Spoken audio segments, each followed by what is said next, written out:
military. Wonder what it is.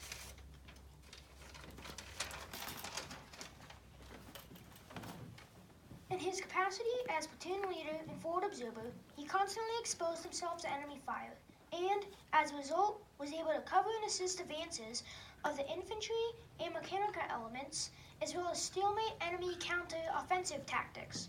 He also managed to keep the morale of his platoon at high point despite their constant employment without relief. Several occasions whereby Lieutenant Bryant ably administered first aid to wounded men in both his platoon and members of other units. His example of devotion to duty, courage, and diligence inspired both his superiors and subordinates.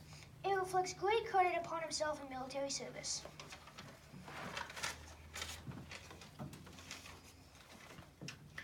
I'm so glad to be home. It's really an honor to be awarded a bronze medal, but mostly, I'm glad the war's over, and I want to move on with my life. So much has happened that I haven't expected. I went to college in Texas, at Texas A&M. It's a military college. I was in the class of 1943, but I graduated in 42 because the military was pushing all the Army schools to get everyone graduated and into the war. I went to college when I was 16 and graduated as second lieutenant. I was promoted to captain fairly quickly. When I found myself a captain in World War II, almost all the men I was in charge of were much older than me. I was only 19, and these men had already been fighting for years. World War II started in Germany when Hitler was killing Jewish people.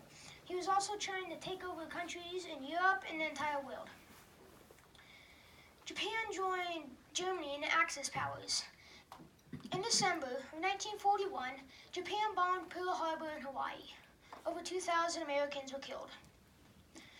The day after that, President Franklin Delano Roosevelt declared war on Japan and the other Axis powers. After that, I was sent to Hawaii for some further training. From there, my assignment was to get on a boat and go to Saipan. But when we were on the boat, about to leave, it had an accident in the harbor. I got off the boat and was redirected to another Pacific island.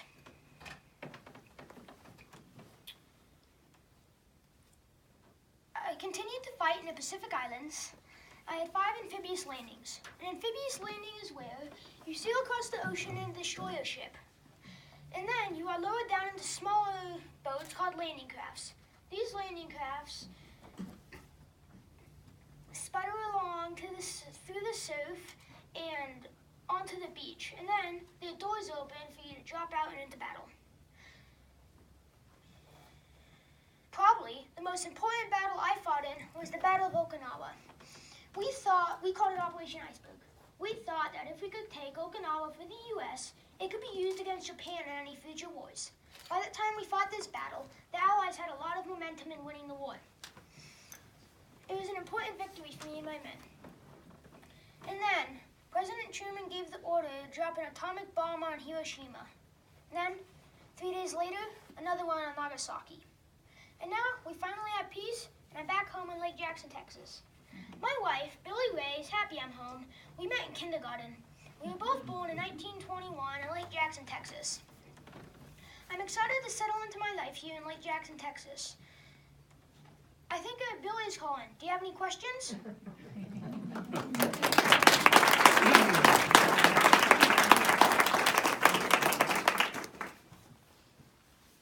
What year is it? The year right now is 1946. So, what was the accident that happened to the boat in the harbor? It crashed in, I don't know what they're called, but it crashed into one of those, like, bridge thingies that go out. Do you have any siblings? No, I do not. What was your most frightening experience during the war? My most frightening experience during the war was probably Okinawa. What do you think you're going to do now? I want to become an engineer. What was your reaction to the atomic bomb being dropped? I think it was a good decision because it stopped the war, but it also killed lots of people. How old are you? I am 25. Do you have any kids? No, but we are planning on having one. How old were you when you entered the war? I was 19. How old were you when you graduated? 19.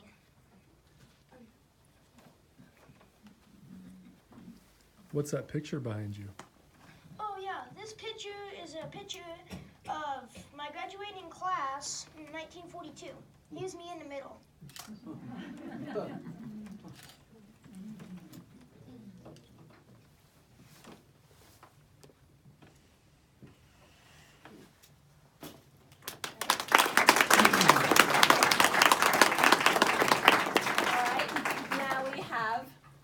Bryant, the researcher of his great-grandfather.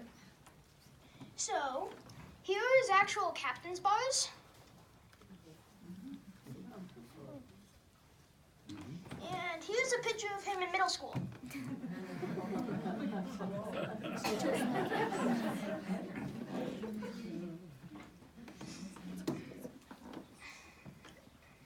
So did your grandpa help you with any of your research?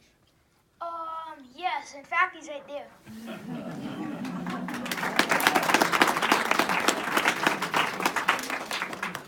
What's that hat? Oh yeah, this hat is his dress military hat.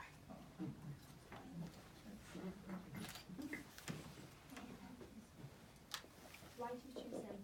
I chose him because, well, he's my great-grandfather, and I'm interested in the World War II.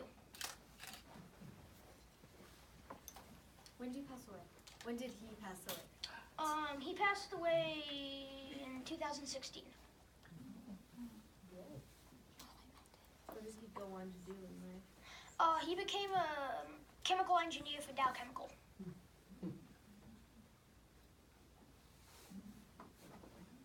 Do you find a different connection to him now that you researched that part of the history in your family? I don't really feel another connection. So why did he decide to go to war if he could have just gone straight to being an engineer? I don't know why he wanted to go to war, because I don't really I was 6 when he died, so I didn't ask that question. And, yeah, I don't know. Called the draft.